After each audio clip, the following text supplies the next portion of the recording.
लगाई क्यों?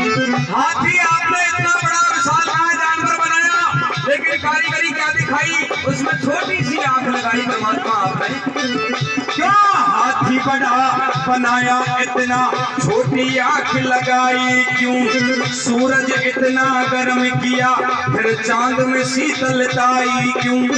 सूर्य को आपने इतना गर्म बनाया, चंद्रमा को आपने ठंडा बनाया कि सर्दी लगती है। ये कारीगरी कैसी है परमात्मा आपकी? सूरज इतना गर्म किया, फिर चांद में शीतलताई क्यों? एक बात और, आपने संसार में एक सबसे छोटा जीव बनाया जिसको हम चींटी कहते हैं, और चींटी में भी आपने बहुत बड़ी कारीगरी दिखाई। छोटी सी चींटी के पेट में भारी गांठ लगाई क्यों?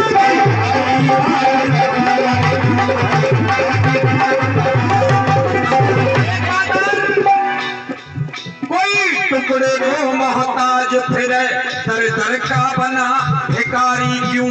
गद्दी पे कोई बैठाया, प्रभु इतनी साहूकारी क्यों? एक आदमी तो दिन भर भीख मांगता है, एक व्यक्ति जो गद्दी पर बैठकर शासन चलाता है। हे परमपिता परमेश्वर, वो भीख मांगने वाला भी माँ के पेट से गर्भ से जन्म लेता है, और गद्दी पर बैठने वाला भी माँ के पेट से जन्म लेता है। जब दोनों एक ही माँ के पेट से आते हैं तो आपने अंतर क्यों किया? यही बात लिखता है कवि। इसी पेट से सब आते प्रभु, इसी पेट से सब आते, धार्मिक की हत्या।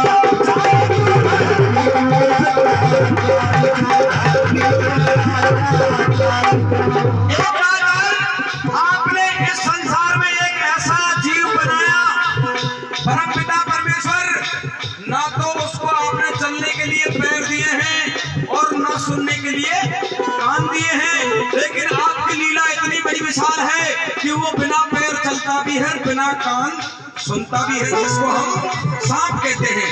चाय पीते जाए, मेरी बात सुनते जाए। तूने सर्प को कान दिए कोन्या, और बिना कान बेचारा क्यों? हिजड़े पैदा होते जग में, सब दुनिया से न्यारा क्यों? आपने आदमी बनाया, आपने औरत बनाई, एक जीव एक प्राणी आपने और बनाया जिसे हम हिजड़ा कहते हैं। क्या जरूरत थी ऐसी कारीगरी दिखाने की? यही सवाल है कवि का परमात्मा से। हिजड़े पैदा होते जग में, सब दुनिया से न्यारा क्यों? एक बात और परमात्मा, जब मीठा पानी नदिया का फिर किया समुंदर,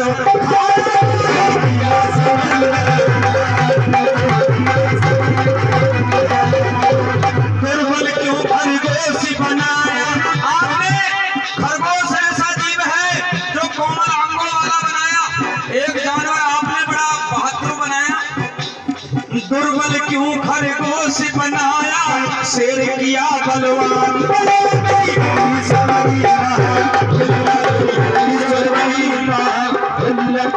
ईश्वर भगवान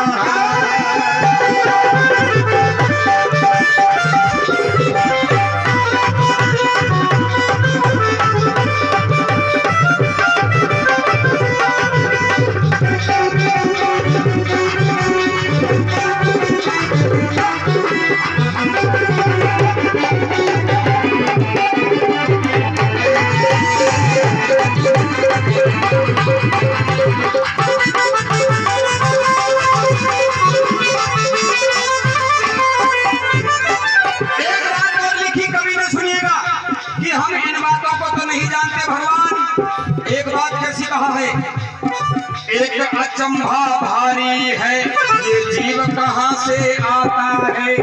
हे परमात्मा, एक बात का पता मुझे आप बताओ कि माँ के गर्भ में ये जीव कहाँ से आता है? एक अचंभा भारी है, ये जीव कहाँ से आता है? जन्म से पहले माँ के आंचल में कैसे दूध बनाता है? एक बात और पूछना चाहूंगा कि मानव के शरीर का निर्माण आपने हाड़ और मांस से किया, लेकिन इसको कहां से, किस रास्ते माँ के पेट में पहुंचाता है? हाड़ मांस की देह बनाई, हाड़ का पिंजर पेट के अंदर उस रास्ते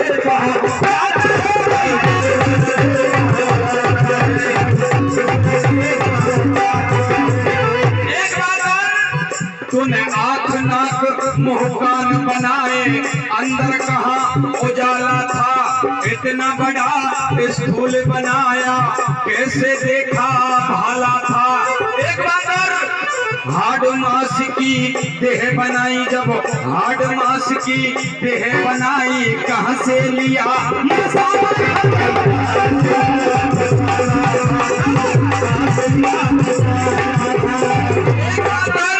मेरा भजन जल्दी समाप्त कर देता हूँ। एक बात और कहूंगा बस परमात्मा की, कि इन बातों को तो हम नहीं जानते कि जीव कहाँ से आता है संसार में, कैसे उसका शरीर बनता है, लेकिन कुछ चमत्कार तो आपके धरती पर हम साथ साथ देखते हैं। एक धरती है और इस पर तरह तरह के चमत्कार होते हैं। भाई सोना चांदी अभ्रक निकले, कहीं लोहे की खान हुई। इस धरती से कहीं सोना निकल रहा है, कहीं चांदी, तरह तरह के पदार्थ निकल रहे हैं। परमात्मा, आपकी लीला कितनी बड़ी विशाल है। सोना चांदी अभ्रक निकले, कहीं लोहे की खान हुई। पेट्रोल धरती से निकले, देख अकल हैरान हुई। एक बात और, एक धरती जब रची एक ने क्यों ना एक साथ हुई।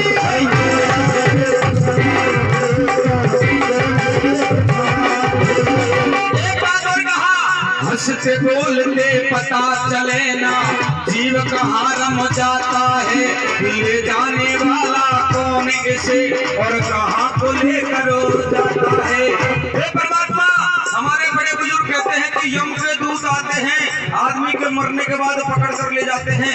ये सब कही हुई बातें हैं, सुनी हुई बातें हैं, देखा किसी में नहीं है कि आदमी मरने के बाद कैसे जाता है, कहाँ जाता है। इसलिए है दुनिया रचने वाले भगवान, आपसे मेरा एक ही निवेदन है, प्रभु हंसते बोलते पता चले ना, जीव कहाँ रम जाता है, ले जाने वाला कौन इसे और कहाँ को लेकर जाता है।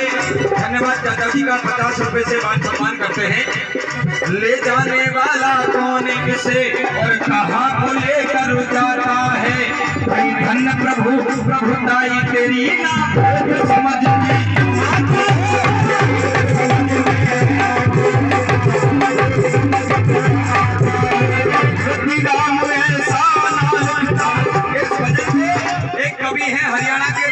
लिखते हैं, भाई रति राम ऐसा ना लिखता, लगता कि तुझे जहां दिल